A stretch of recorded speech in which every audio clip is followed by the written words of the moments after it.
بسم اللہ الرحمن الرحیم۔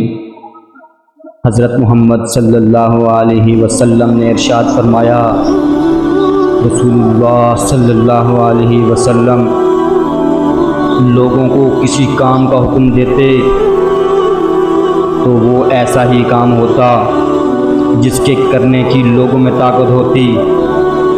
اس پر صحابہ رضی اللہ تعالیٰ عنہم نے عرض کیا کہ یا رسول اللہ صلی اللہ علیہ وسلم، ہم لوگ تو آپ جیسے نہیں ہیں، آپ تو معصوم ہیں اور آپ کی اللہ پاک نے اگلی پچھلی سب لغزشیں معاف فرما دی ہیں، اس لیے ہمیں اپنے سے کچھ زیادہ عبادت کرنے کا حکم فرمائیے۔ یہ سن کر آپ صلی اللہ علیہ وسلم ناراض ہوئے، حتیٰ کہ خفگی آپ کے چہرے مبارک سے ظاہر ہونے لگی۔